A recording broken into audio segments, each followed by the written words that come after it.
Fique à vontade. Beleza.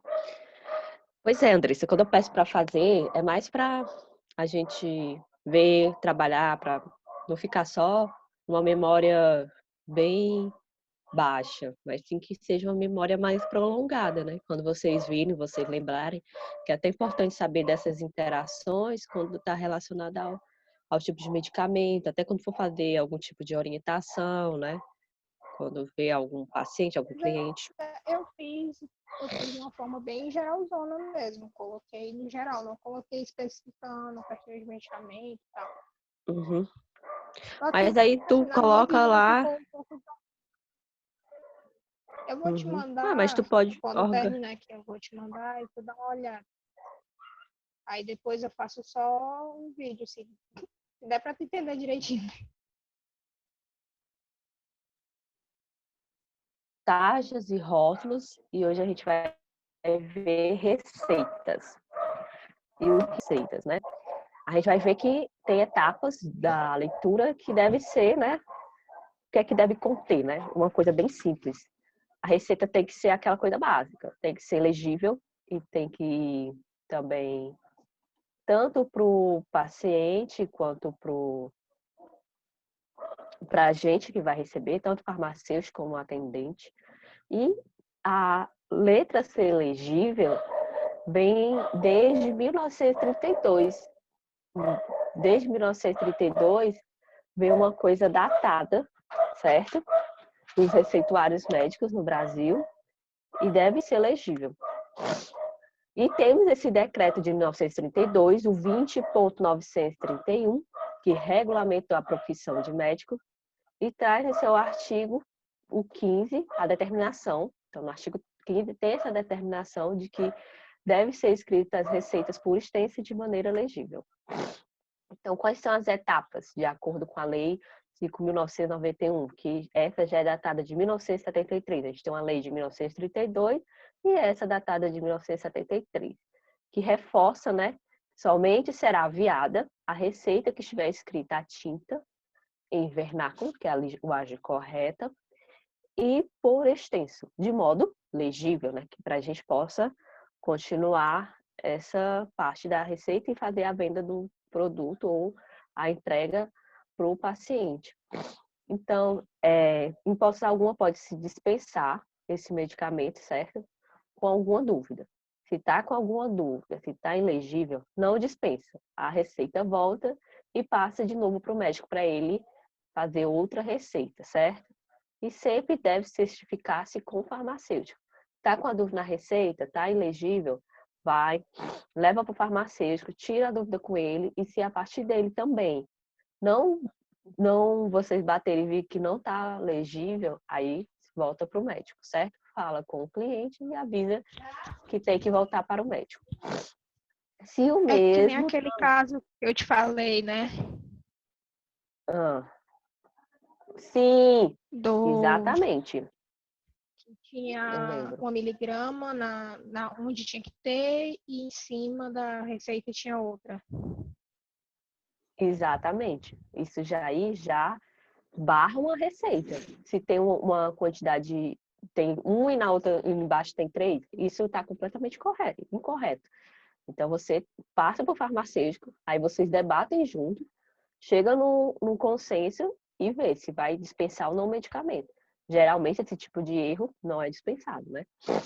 Então, aí pode acontecer também, muito no caso de receita azul, amarela, que é algo controlado, geralmente o farmacêutico pode entrar em contato com o médico, com um consultório médico, explicar o que tem, o que ocorreu e explicar por que está voltando essa receita, certo? E, se possível, a gente não faz a venda do medicamento. Então, o que é que deve conter? Uma receita simples, né? Uma receita tem que conter o nome da instituição clínica, tem que ter o endereço da instituição clínica, o telefone da instituição clínica para a gente poder ter esse retorno caso acontecer alguma coisa de errado, o endereço do paciente, a forma de uso, se é interno ou externo, o nome do medicamento legível, a concentração que é a dosagem. Também tem que ter a forma da apresentação, geralmente a gente identifica pela a miligrama, ml, descrição da apresentação. A quantidade prescrita, número de caixas, a dose, via de administração, período de tratamento, observação quanto ao médico, certo? A assinatura do médico é muito importante isso. E o carimbo com o número do Conselho Regional e data. Então, para uma leitura da receita, que nós digamos assim, complicada, né? A gente tem que ler a receita e completar e observar alguns itens aqui abaixo, né? O nome de que ele é usado, a especialidade do médico ajuda a decifrar muitas vezes as receitas. Até a miligrama, se é miligrama, ml, também ajuda muito a gente fazer essa compreensão da receita quando ela está meio ilegível. E você vai ver que geralmente os médicos vão prescrever na sua especialidade, na sua área, né? Que pode até sanar algumas dúvidas da gente respeito à receita. Aqui no caso, se o nosso paciente, se o nosso cliente, ele for analfabeto, certo? Aí nesse caso a gente pode trazer alguma receita, ou ele vir com alguma receita com algumas figuras, né?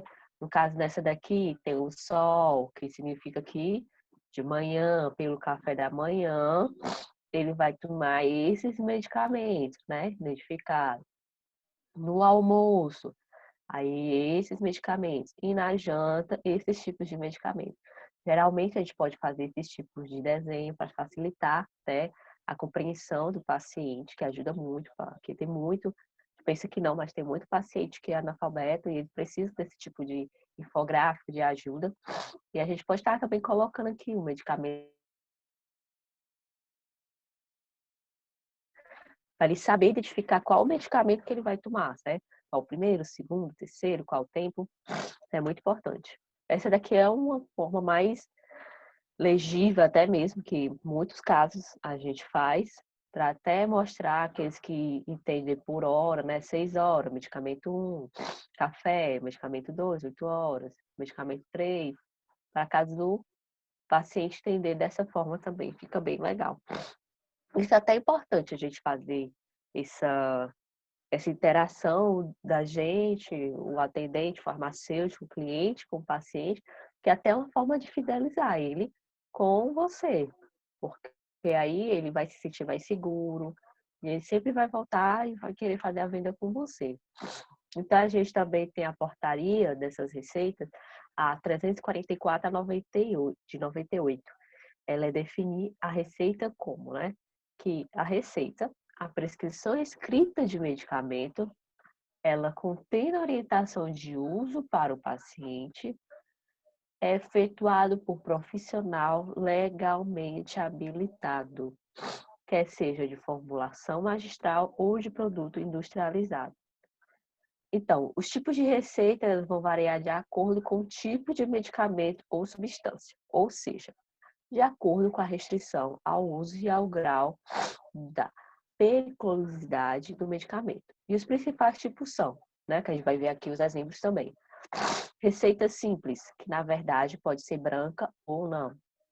Receita de controle especial, conhecida como a receita branca carbonada. Vamos ver se a gente consegue ver esse vídeo, ele explica.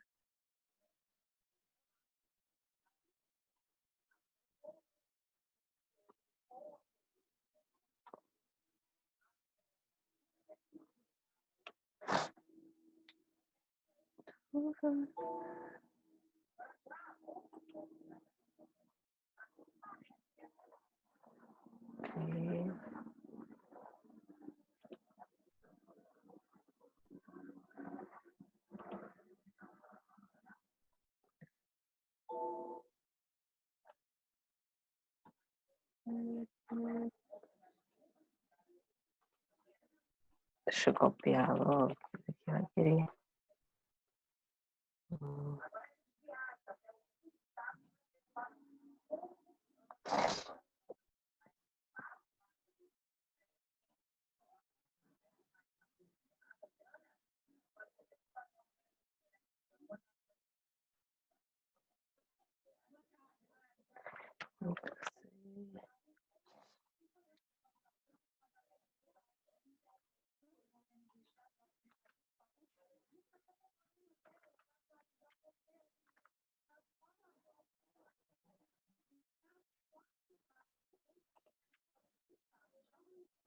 E...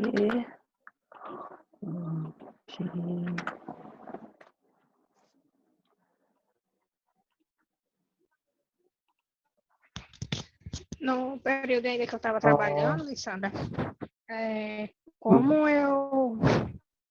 Tipo assim, não tinha... Logo no início, né? Eu não tinha conhecimento, questão das receitas e tudo.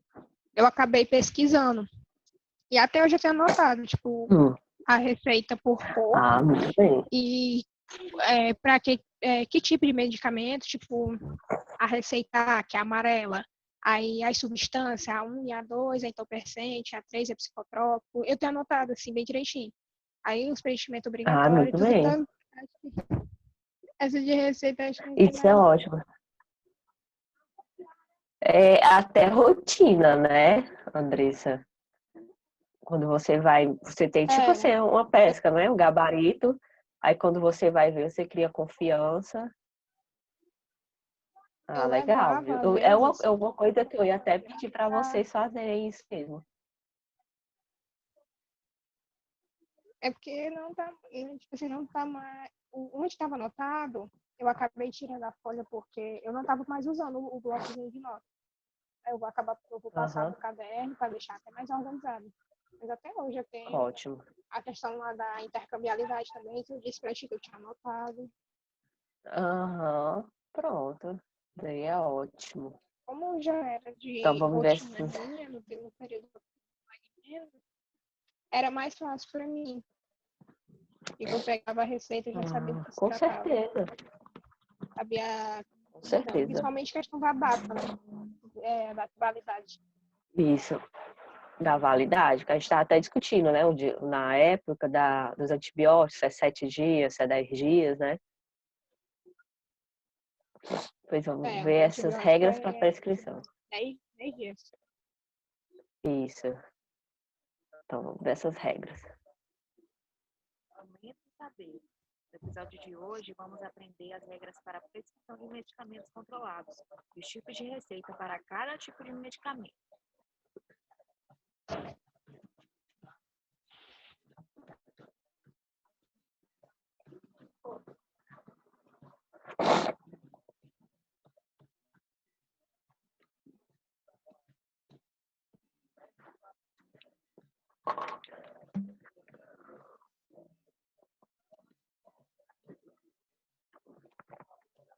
O que é medicamento controlado? Também conhecido como sujeito a controle. Medicamentos controlados são aqueles com ação capazes de levar à dependência física ou psíquica, regidos pela Portaria 344 de 98. Como deve ser a receita para a compra desses medicamentos? É necessária a notificação da receita, que é um documento que autoriza a dispensação ou aviamento dos mesmos.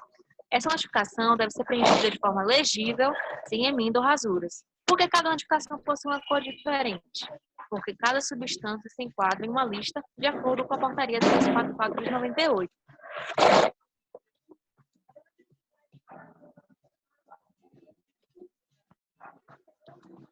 Nessa área marcada em vermelho, ficará exposta a unidade federativa e o número do talonário. Esse número de notificação é composto por 8 dígitos. A identificação do emitente. Neste campo, deve constar as informações do emitente, como nome, endereço, inscrição do profissional no conselho ou instituição. Identificação do paciente. Deve conter o nome, o endereço completo, no caso de uso veterinário, o nome, deve conter a identificação do animal. Tu colocou o vídeo no...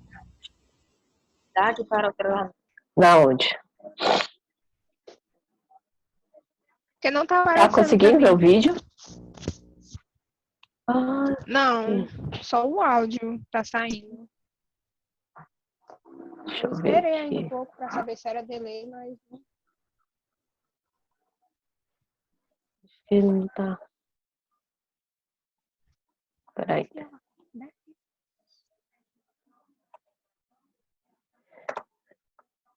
Tá aparecendo agora? não. Deixa eu ver aqui. Olha. Pronto, agora tá. Tá, pronto. Vamos começar de novo.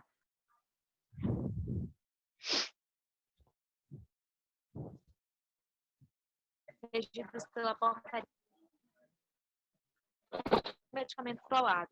Também conhecido como sujeito a controle especial, os medicamentos controlados são aqueles com ação do sistema nervoso central e capazes de levar à dependência física ou psíquica, regidos pela portaria 344 de 98. Como deve ser a receita para a compra desses medicamentos? É necessária a notificação da receita, que é um documento que autoriza a dispensação ou aviamento dos mesmos. Essa notificação deve ser preenchida de forma legível, sem emenda ou rasuras. Por que cada notificação possui uma cor diferente? Porque cada substância se enquadra em uma lista de acordo com a portaria 344 de 98.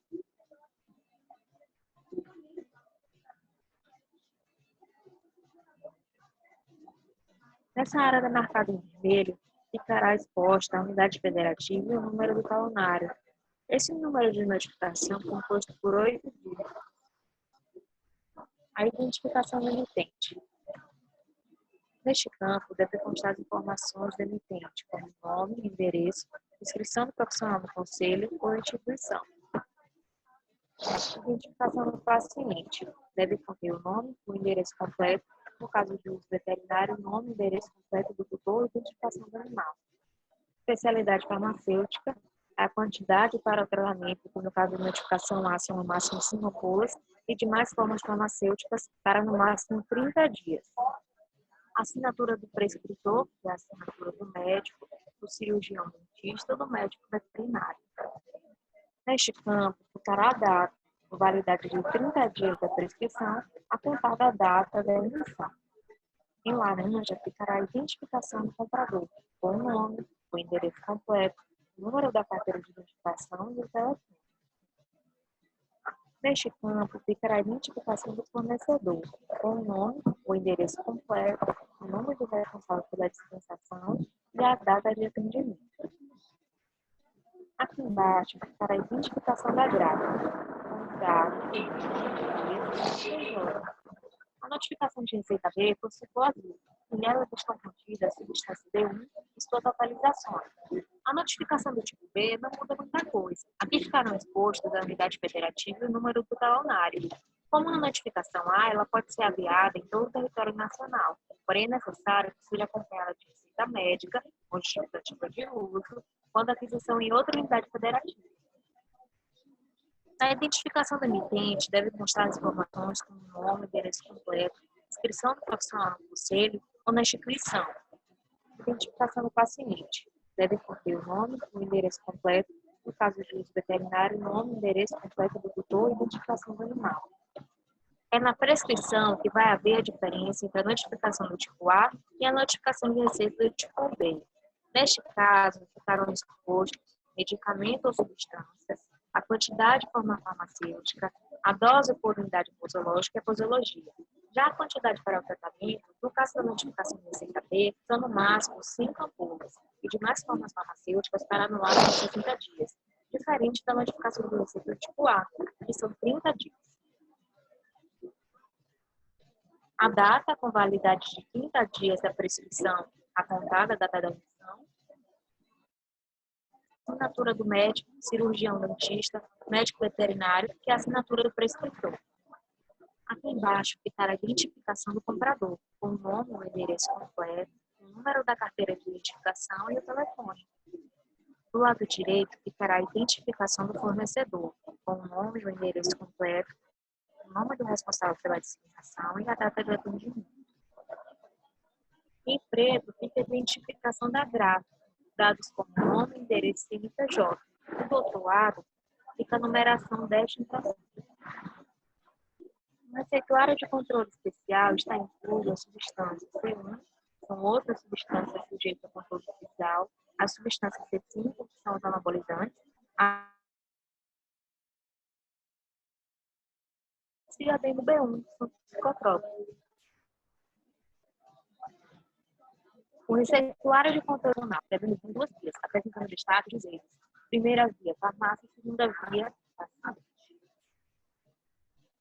Em verde, está a identificação do emitente. Se vier expresso em formulário com o nome, endereço e número da inscrição do Conselho Nacional, o médico poderá apenas assinar a receita.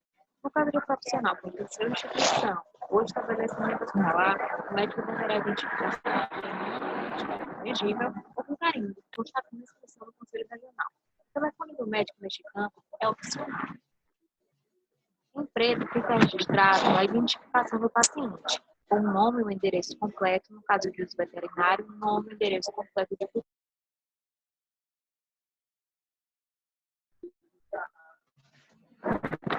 Em rosa fica a prescrição. Nela deve conter o nome do medicamento na forma de DCB, que é a denominação comum brasileira, a dosagem, a forma farmacêutica, a quantidade e posologia.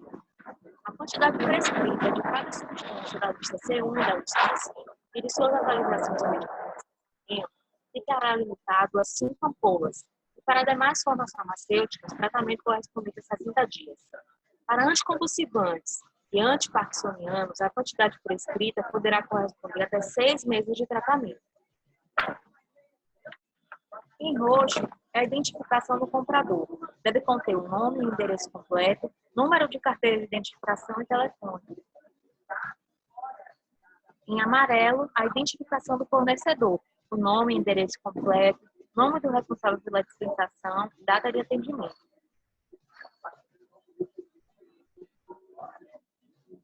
O receituário de antimicrobianos são aqueles de uso sob prescrição isolada ou em associação. Aqui é um exemplo de receita, onde temos o nome completo do tutor, o nome do animal e a espécie. Esta inclusão visa o aperfeiçoamento do monitoramento do perfil farmacoepidemiológico. Todos esses dados devem ser preenchidos pelo prescritor.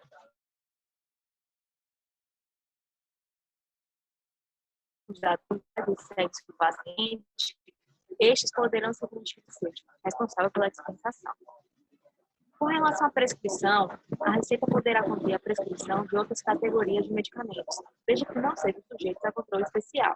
A receita deverá conter nome do medicamento da substância prescrita sob a forma de denominação comum brasileira, o DCB. A dispensação em quantidade superior deve ser realizada somente nos casos extremamente necessários, uma vez que este procedimento acarreta sobra de medicamentos para o paciente, elevando o risco de automedicação, bem como gerando consequências em relação ao descarte de medicamentos. Principais questionamentos com relação a receituários. Trouxemos situações que comumente ocorrem na farmácia para que você, de agora em diante, fique atento ao que precisa ser feito caso passe por essas situações. A cliente Eva Maria veio a Salvador com receituários de Minas Gerais, solicitando o medicamento codeína para o seu cão Bob. Porém, a farmácia não pôde liberar tal medicamento, pois se tratando de vinda de outro estado, o medicamento não pode ser dispensado. Neste caso, a pessoa deve dirigir-se a uma clínica veterinária em Salvador para uma nova consulta, uma nova avaliação e adquirir uma nova receita. Esse é um caso comum de problemas com receita de outros estados e ocorre com muita frequência.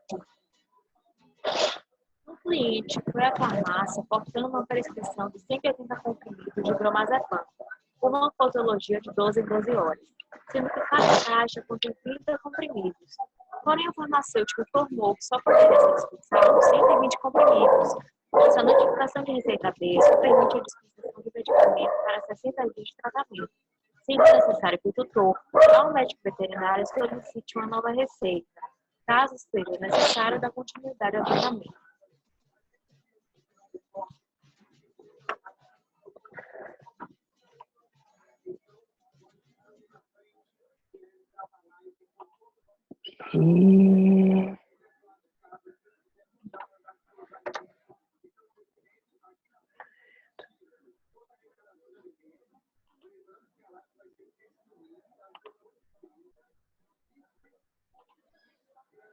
Certo. Então, a gente dá continuidade. Esse vídeo é bem explicativo, ele resume bem direitinho todos os tipos de receita.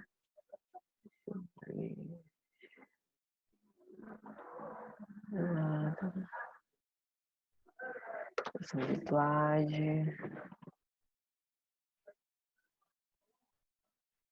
Toda vida trava o meu computador. Só um minutinho. Ele travou, mas vamos continuando. Então, essa parte é das receitas, como a gente viu. E tem vários tipos de critérios que a gente estava até discutindo antes, né?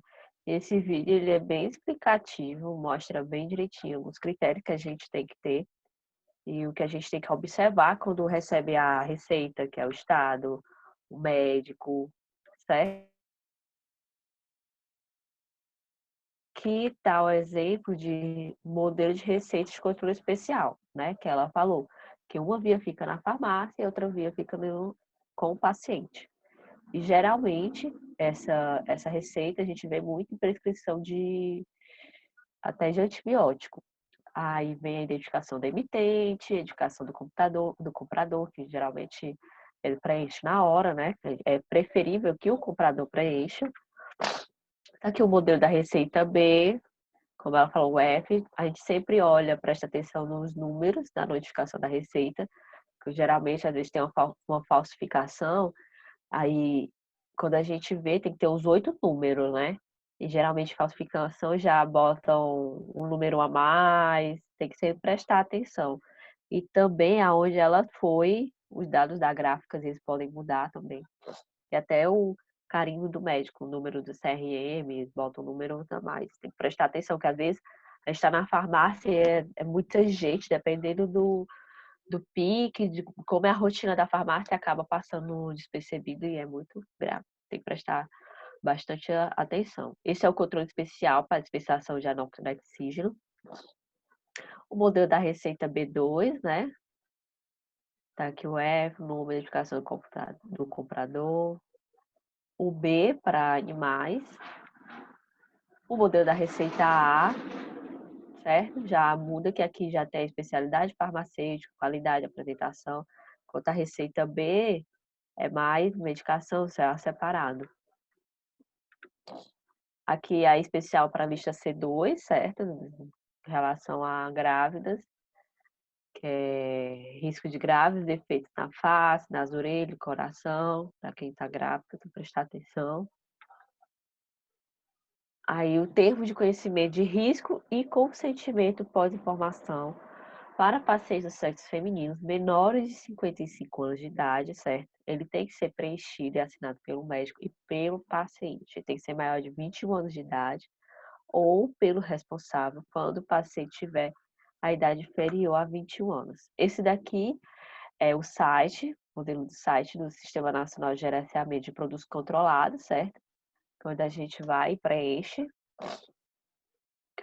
a consulta do produto, do medicamento, nome do produto, número do processo, princípio ativo, registro e rede de consulta. Esse consulta no site do Ministério da Saúde. Aqui é o receituário de controle especial, que a gente não entende o nome do paciente, não entende nem o que está escrito aqui, dá nem para entender a miligrama, eu só consigo ver aqui 20 miligramas de 3 horas.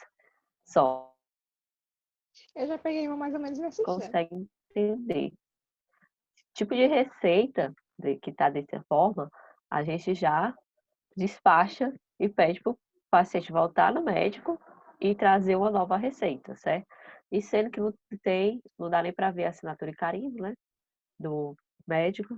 Então é o tipo de receita que é ilegível e a gente tem que mandar voltar.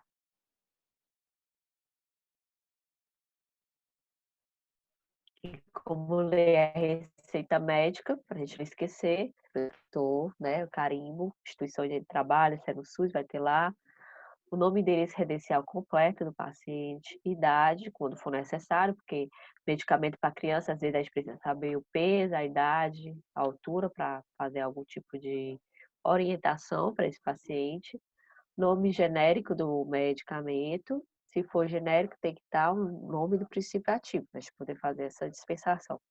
Via de administração, dosagem, a quantidade total a ser fornecida, forma farmacêutica e a apresentação do medicamento, certo? Tem que ter posologia, duração total do tratamento, também a data, para a gente saber, né, caso do antibiótico, os 10 dias, tem que saber estar na faixa daquela data para poder fazer a dispensação desse medicamento, a assinatura do profissional, o carimbo, constando o número do conselho regional da classe, isso é muito importante que tenha um carimbo, peso e altura do paciente, quando necessário, de orientações de repouso, dieta, possíveis reações adversas, certo? Prestar atenção nos tipos de medicamento que está sendo dispensado e pode ter alguma interação medicamentosa, certo? Aí tá aqui o exemplo, né? Que tem os dados da instituição, tem o número do conselho, tem os dados do paciente, tem aonde, como é que vai ser administrado, o nome do medicamento, quantos comprimidos, como é que tem que ser a posologia. Aqui, continuando com do médico, a data, a assinatura, peso, altura, daqui a receita perfeita, certo? E tem até as recomendações. Outro tipo de receita médica, né, com a venda de genérico,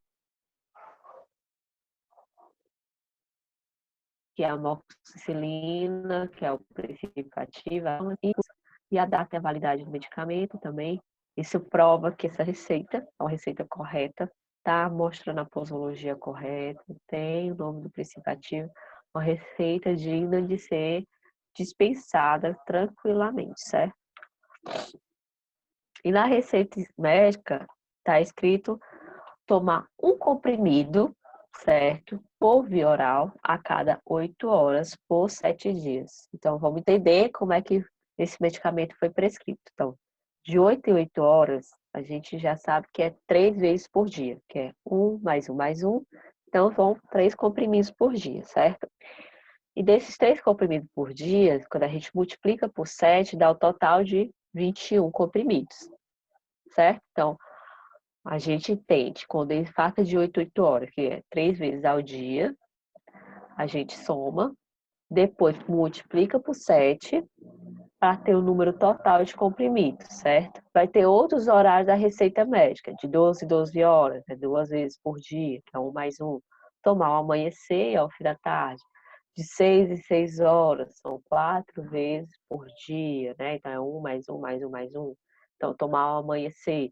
Aí a gente sabe que, então, no caso, se for de 12 em 12 horas, que é 1 mais 1, aí você multiplicaria 2 vezes 7, dependendo do tanto que fosse pelo número de dias passar dessa receita, 2 vezes 7 ia dar 14, certo? Você ia multiplicando, saber o total de comprimidos correto, ok?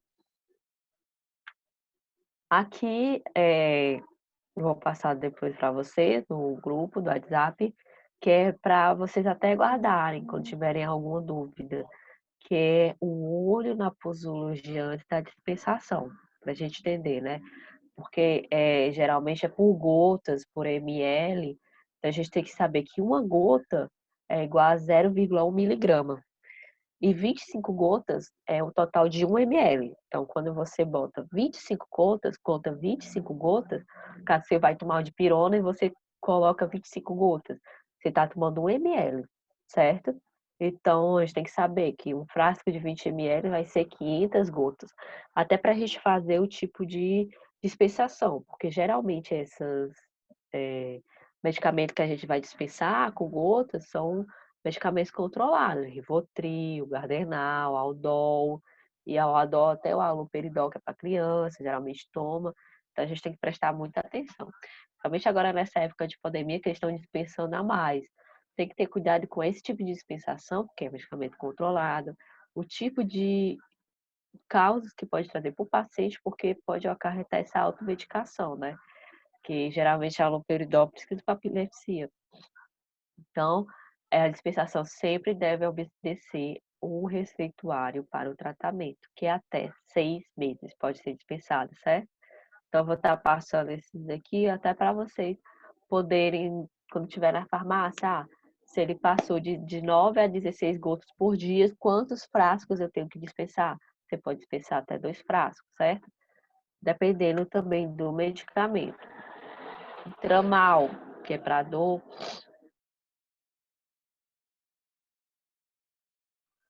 para esse medicamento é até 30 dias, né? São muitos medicamentos, dosagem, tem porcentagem, até para não confundir na hora da dispensação. Então, vou estar mandando para vocês mais tarde, para vocês guardarem, né? Pra até colocar no teu caderninho, Andressa. que ajuda muito. E aqui são alguns efeitos E indesejáveis. Sandra, Oi, o Daforin serve pra quê? qual? O Daforin. Que é Daforin que Da, tinha lá. da Forin. Ele qual? Lembra qual dele? Da Forin. Ah, tá aqui. Fluoxetina. É para geralmente o pessoal prescreve para quem tem insônia, certo? Que é a fluoxetina.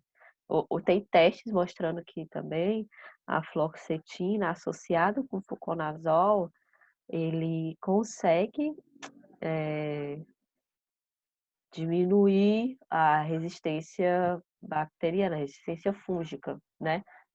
Já estamos vendo aí, tem muito artigo mostrando que antidepressivo, ele é um antidepressivo, vai agir no sistema nervoso, com a fluconazol, ele ajuda a diminuir a resistência fúngica. Então, tem outras coisas que estão vindo relacionadas à fluoxetina, mas hoje ele é usado como antidepressivo, e também para quem precisa dormir, que tem muita insônia, certo? Tá, certo. Então, alguns efeitos, né? Quando a gente toma alguns tipos de alimento, o anticoncepcional, antibiótico ou antifúngico, ele vai ter um efeito reduzido, certo? E por isso tem um aumento das chances de gravidez, porque o antibiótico vai agir em alguns receptores que não vai ter a ligação do anticoncepcional, não vai conseguir fazer aquela chave fechadura, então vai diminuir as chances de você ter ação do contraceptivo. Então quando você associa anticoncepcional com antibiótico, e a gente vê, geralmente quando a mulher vai tomar antibiótico, a gente pergunta se toma algum anticoncepcional e orienta que durante o tratamento do antibiótico você faça o uso de outro contraceptivo, que né, 99% do anticoncepcional vai dar certo. O antibiótico vai estar lá inibindo, reduzindo a ação do anticoncepcional. O antiácido mais o anti-inflamatório, ele vai diminuir a absorção dos anti-inflamatórios. Então, não vai ter a diminuição da inflamação. Os antibióticos com a tetraciclina e antiácido ou leite. O efeito terapêutico do antibiótico. Às vezes a gente toma aquela feijoada, daquela tá tomando antibiótico e equilibrar, né? Que tá com azia, toma o leite que é básico, você tá fazendo o que ocorre que diminui o efeito terapêutico do antibiótico. O ácido acetil salicílico, que é o AS, mais associado às bebidas alcoólicas, aumenta o risco do sangramento no estômago. Se você tiver alguma gastrite, tiver alguma coisa, tiver algum risco de sangramento no estômago e fizer essa associação da AS com a bebida alcoólica, vai aumentar esse risco, certo? Aqui um receituário para essas épocas de pandemia, a gente receita para esse paciente, o Homo sapiens, o bom humor, que é uma caixa aplicada no ambiente em que se vive no mínimo 10 vezes ao dia, certo? Durante 365 dias, então todos os anos da sua vida. E humanidade, que é um vidro, tomar o vidro inteiro de uso contínuo, certo?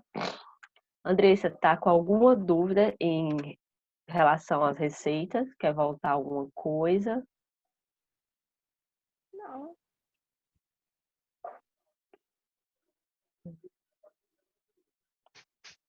Eu só não sabia que a questão das receitas, da azul, da amarela, podia. Como é que fala? Podia ser usado para receita para animal também. É, receita veterinária, né? Porque às vezes. E para receita veterinária tinha outra receita específica. Não, mas tu viu que até o do veterinário tem que ter uma coisinha específica, né? Identificando que é nessa do veterinário. Às vezes os bichinhos, os animais, eles têm que tomar algum tipo de medicamento mais forte, que tá. Porque até animal tem câncer, tem outro tipo de doença, né? Aí eles Porque precisam desse tem tipo de receita. No período que eu estava na Pague Menos, eu cheguei a pegar uma receita só, só Uso que foi a de veterinário. um antibiótico Aham. para um gato, se eu não me engano. Ó, Eu achei que aquela receita do antibiótico, a receita branca, fosse usada para isso. é, sim.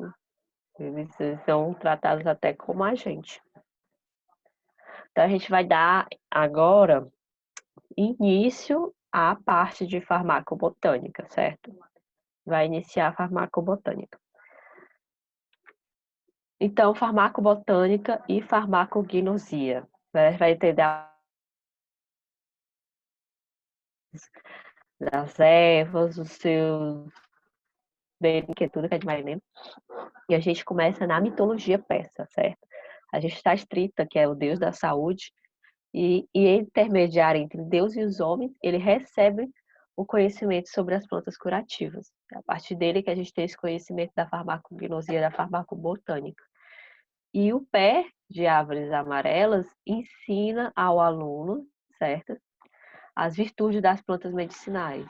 Eles utilizam as plantas adorantes, né, o que são jogadas ao fogo para purificar contra as doenças. E a gente vai isso na fitoterapia, a uso ao longo da história do ser humano, né, há muito tempo. A gente tem a Índia com a medicina ayurvédica, que hoje, no nosso século XXI, está voltando de novo, certo? Com muita força, porque ela traz essa coisa benefícios das plantas, voltando nos tempos. Então, ela traz a babosa, a romã, o gengibre, o alho, o manjericão. Babosa, a gente sabe que ela é bom para o cabelo, a romã, a gente sabe os poderes dela anti-inflamatórios, gengibre também, o alho, os seus poderes antibacterianos, manjericão. Na China, a gente tem as espécies de pampula, canela, né, papiro de Eves, 1000 espécies, como coentro, funcho, romã, para os nossos primeiros medicamentos, né? E até hoje, a camomila, que é para acalmar, a alecrim, a canela. Tem o discórides também, que é o salgueiro, a mandrágora. E na fitoterapia, nas plantas das histórias, com a Roma, né, discórdia de matéria médica, que foi em 78 depois de Cristo, ele catalogou 600 espécies. E entre elas nós temos o salgueiro e a mandágora, certo? Que é uma espécie de planta. Que a gente vê até muito nos filmes do Harry Potter, que eles trazem essas coisas do misticismo, da feitiçaria, né? Que tem a mandágora, que ela dá aquele grito enorme e ela foi muito estudada na dinastia de Shinmekar e Meritaton, que tem nas mãos flores da mandrágora e lótus, há muito tempo. E a gente traz agora as preparações galênicas, né, que é do século II depois de Cristo, que traz na farmacopeia é um livro que a gente tem, que nesse livro tem dizendo como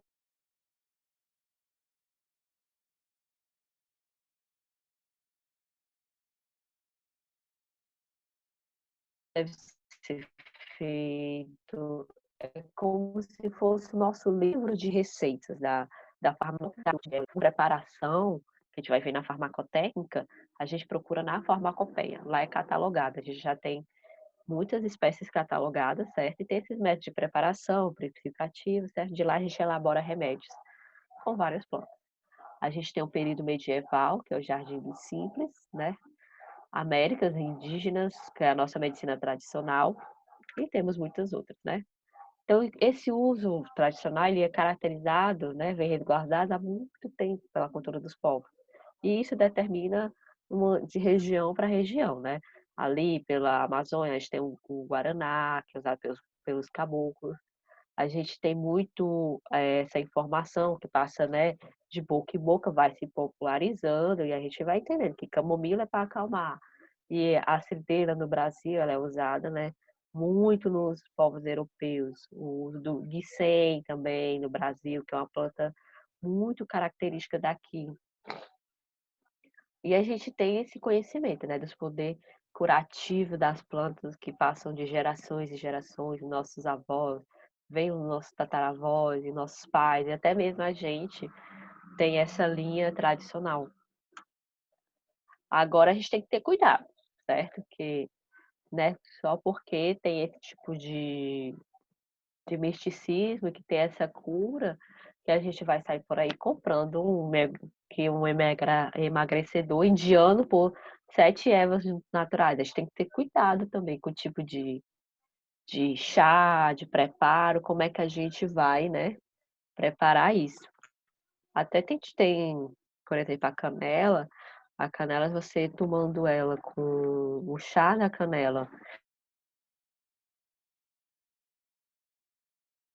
a mulher em período de menstruação, é importante tomar cuidado com esse tipo de chá, certo? E a gente vai falar de uma coisa muito importante, que é a fitoterapia no Brasil, né? Traz essa biodiversidade, a diversidade etnocultural muito do nosso país. É uma medicina tradicional e temos centros de pesquisa e diversidade até hoje, é estudado muito as plantas. E temos serviços públicos destinados também a essa fitoterapia, que veio desde o professor Matos. Ele é o pai, assim, para a gente aqui da fitoterapia. E nós temos indústrias nacionais no Brasil, né? E como é que ocorre essa fitoterapia, essa pesquisa de fitoterápico até chegar no paciente, chegar na gente, né? Um lambedor, chá. Então, a gente tem que ter identificação, o cultivo e a qualidade da matéria-prima. A gente tem que ter essa identificação. A gente geralmente encontra uma farmacopeia. E a gente vai estudar a manipulação desse fitoterápico, certo? Se vai ser em cápsula, vai ser em pó. E a gente vai para as pesquisas pré-clínicas, né, para ver como é que é a ação. E depois a gente passa para pesquisas clínicas, que é a toxicologia, a eficácia terapêutica, até chegar esse fitoterápico para a gente no mercado. Então, nós temos vários tipos de uso de plantas medicinais. A gente pode ser um uso empírico, certo? Que é o popular, que é os raizeiros, mercados públicos, que são plantas que não são passadas por esses estudos científicos. Geralmente tem um número X de pessoas que ficou bom tomando chá de boldo, certo? Não tem um controle de qualidade. Tem as farmácias vivas também, que são as plantas cientificamente validadas disponíveis na região. As farmácias vivas, a gente tem uma farmácia viva lá na UFC, no PC, e a gente também tem um ali perto do Hospital da Messejana, que lá a gente pode pegar mudinha de planta, a gente sabe realmente se a gente precisa do eucalipto, o eucalipto a gente tem que saber diferenciar do verdadeiro por falso, certo? Porque o eucalipto, acho que eu tenho aqui, eu tenho um problema de rinite e sinusite, né? Então, às vezes eu me faço dessas plantas. Eu tenho aqui o eucalipto, certo? Então, como é que eu vou identificar o eucalipto verdadeiro por falso? A gente precisa quebrar a folha do eucalipto e tem que sentir o cheirinho, certo? Se esse eucalipto tiver um cheiro de desinfetante, aquele cheirinho bom, ele é o eucalipto falso, certo? O eucalipto verdadeiro ele já tem um cheiro mais forte, ele não tem um cheiro tão bom, tão doce, desse cheirinho de desinfetante que a gente fala. É uma forma que a gente tem de caracterizar e diferenciar essas plantas, certo? A saúde pública são produtos tecnicamente preparados, são plantas com eficácia e segurança comprovadas, e elas são descritas nessas farmacopeias, certo? Que é os estudos de monografia. E temos também chega na fitoterapia, que são os medicamentos registrados no Ministério da Saúde, com critérios e definições dessa RDC 48, e os conceitos de fitoterapia, né? A gente tem conceito de planta medicinal, é uma espécie vegetal utilizada para fins terapêuticos, certo? Fitoterapia, que é a terapêutica, que ela é caracterizada pela utilização de plantas medicinais e suas diferentes preparações terapêuticas, é reconhecida e estimulada pela OMS, certo? A gente também tem os fitoterápicos, que é a formulação magistral ou oficinal que a gente prepara, que é composto por matéria-prima vegetal sem substâncias ativas isoladas, tá tudo lá. Ele é devidamente preparado, embalado e rotulado. Temos a Anvisa RDC, né, que regulamenta, número 48, que dispõe sobre o registro de medicamentos, com fitoterápicos, trazendo as definições, os processos de elaboração e a lista de 34 fitoterápicos tradicionais. E também pela Anvisa, regulamentada pela RDC número 10 de março de 9 de março de 2010, que nós temos catalogados lá na RDC dessa Anvisa 66 plantas. E a gente tem aqui a gratidão, que a gente tem que ter aos que mostraram os caminhos, né? Vários pesquisadores, professor Matos, indígenas, que popularizaram essa fitoterapia que são catalogados e hoje tem conhecimento. E a gente tem que lembrar de uma parte muito importante, que é a Declaração de Almata, que foi essa Declaração de Almata, foi uma conferência internacional sobre cuidados primários da saúde. E essa conferência, ela enfatizou que a saúde, estado de completo bem-estar físico, mental e social, e não simplesmente a ausência da saúde, da doença ou enfermidade. É um direito humano fundamental e que a consecução do mais alto nível possível de saúde é a mais importante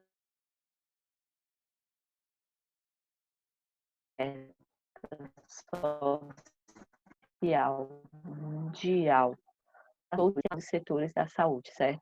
Então, 80% da população mundial depende das práticas tradicionais no que se refere à atenção primária à saúde. E 80%, 85% dessas fazem uso de plantas e preparações à base de vegetais. Então, a gente é usado muito, muito ainda essa cultura da fitoterapia.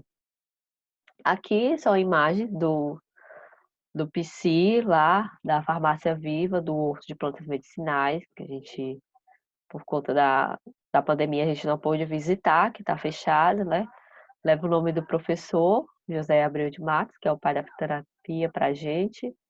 E lá tem as mudas, tem as plantas, tem vários tipos de hortelã, hortelã japonesa, tem o eucalipto verdadeiro, e lá a gente pode chegar, pode pedir alguma planta, alguma erva, também pode fazer compra de muda, a gente ter a forma correta em casa. Então, espécies de plantas medicinais mais usadas no Ceará. Quais é que a gente mais usa aqui, né? A gente usa alecrim-pimenta, que é a lípia. Ela tem potentes características antissépticas, certo? Muito utilizada para a criação de sabonete líquido para o tratamento de dermatomicose, né? Já tem identificado que algumas dermatomicoses, o alecrim ele ajuda a aliviar e a melhorar. O chambá, certo? Que a gente sabe que ele é um ótimo expectorante e é utilizado para a produção de xarope, então ele é eficaz no tratamento de doenças respiratórias. A erva cidreira, que é a Lípia alba, ela é famosa aqui no nosso estado, e muita gente usa a erva cidreira para chá, né? E ela é uma criação do elixir de cidreira que funciona especialmente para calmante, certo? Se quer se acalmar, tomar um chazinho de erva cidreira, tira e queda. E os tipos de farmácia vivas e os arranjos produtivos dos locais. A gente vai ter o horto medicinal instalado, certo? Vai ter essas plantas usadas in natura, que a gente conhece. Vai ter a produção de chás e lambedores. A gente vai ter o horto medicinal instalado. A planta vai passar por um tratamento e transformada em droga vegetal. Quando a gente visita o horto, a gente passa por todas essas etapas e por todos esses campos. Tem um campo, passa por onde vai fazer algum tratamento na planta, se ela é transformada nessa droga vegetal. A gente também tem farmácia viva, se eu não me engano, o nome é Vânia, lá na Unifor também, que tem todos esses passos. Tem o horto medicinal instalado, tá? A planta, a partir dessas farmácias vivas, ela vai ser. Lá a gente pode transformar tanto o medicamento em pomada, xarope, elixir. E esse tipo, depois de preparado, ele é distribuído dos postos de saúde, para poder ser distribuído para a população. Então, é passado para a população de forma gratuita, certo? Pode conseguir no posto. E os que a gente pode trabalhar com a orientação da população para que plante em casa, isso é ensinado nas farmácias vivas, certo? Ensina como fazer preparações caseiras, auxilia na sustentação da agricultura familiar e ajuda a farmácia viva na produção de medicamentos. E a gente sabe que os fitoterápicos eles já movimentam mais ou menos 20 bilhões de dólares por ano e apresenta perspectivas de crescimento, que a gente sabe que sempre tem uma melhora, certo? E a gente vai iniciar a farmacognosia, que é um dos mais antigos ramos da farmácia, dessa ciência, a farmacognosia, né? Está falando de fitoterapia, agora a farmacognosia. Ela vai estudar a identificação, a extração, o isolamento, a estrutura química e a biossíntese dos princípios ativos da origem vegetal. E qual é a importância dessas plantas medicinais, né? É que ela está entre o conhecimento popular e científico. A gente sabe das boas ações que ela traz e das curas que ela traz para o ser humano. Para fixar, eu vou passar para vocês mais tarde. Andressa, tá com alguma dúvida? Não. Não? Esse temazinho é um pouquinho complicado, mas Complicado como assim? tipo, pra mim é muita informação, mas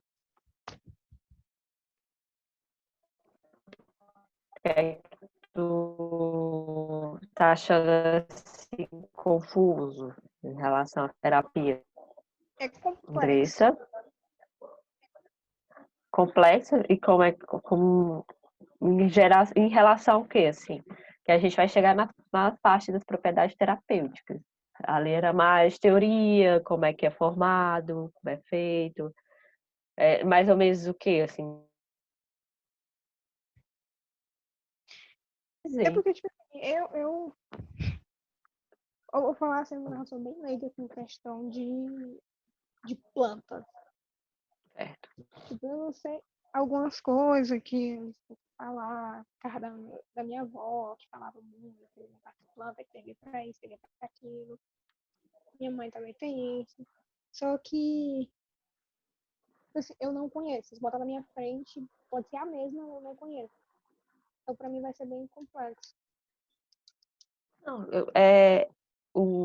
pois é, o negócio da fitoterapia é bom até a gente ter o contato, né? Pra gente saber o que é malva santa de malvarisco, né? A gente saber diferenciar essas plantas. Quando a gente vê, a gente entra em contrato, é uma diferença até por exemplo, na estrutura da planta. Tem uma que é mais aveludada e a outra é mais porosa. No É justamente cheirinho, né? Esse daí é mais vivência. que, tipo assim, a folha é a mesma. Só mais muda. Uma é mais áspera, a outra é veluda, mais veludada, a outra Ali, por exemplo, eu estava falando, a folha é a mesma, é justamente isso que eu tava mas você falando. precisa quebrar e sentir o cheiro. Sim, sim. Mas não se preocupe, não, porque daqui para o final do nosso curso a gente vai ter pelo menos uma forma da gente trazer essa parte das plantas até entender, porque sem o tato, sem o pegar, o gosto, né? Não tem muito como Eu acho que a mexer única que pela eu prática. conheço, eu acho, eu não tenho certeza, é aquele famoso quebra-pedra. Ah, eu sei. Porque é muito que a gente tem muito dentro de casa, a gente tem muito na vivência, é fácil até da gente diferenciar. Por isso mesmo. Então, a gente vai ver as propriedades terapêuticas das frutas, certo? Os segredos do chá, vou passar depois, porque as indicações do chá, o chá é uma arte muito milenar, né? No Japão, eles têm uma regra, como é que tem que ser, uma postura do chá. Ações de chá, certo?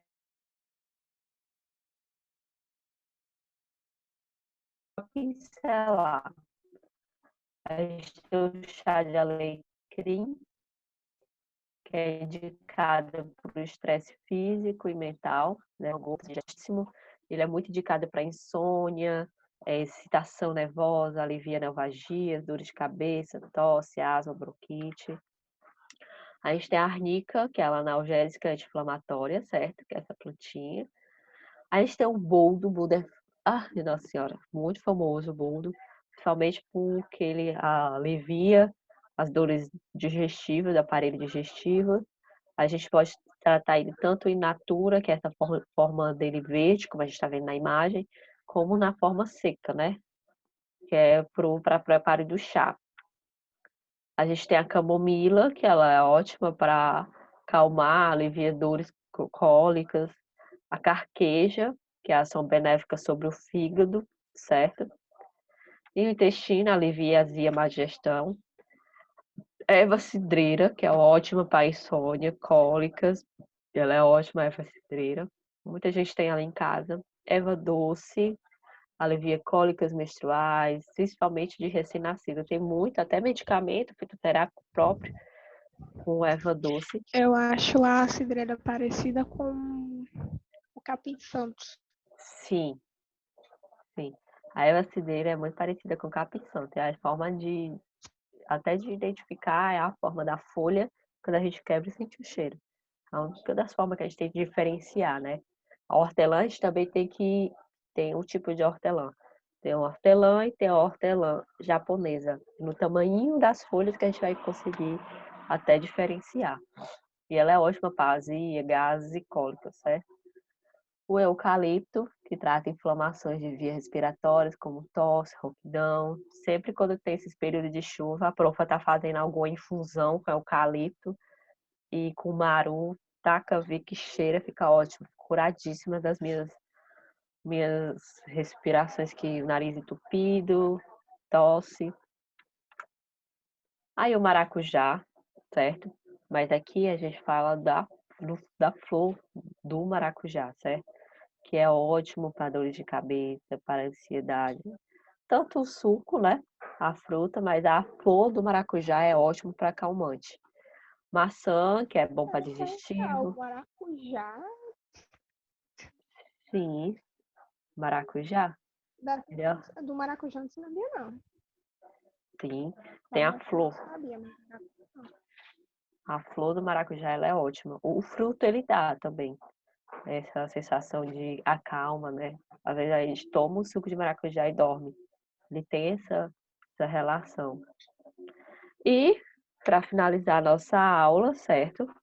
Para não esquecer de estar acessando o portal do EAD do IEM, o Mundo IEM.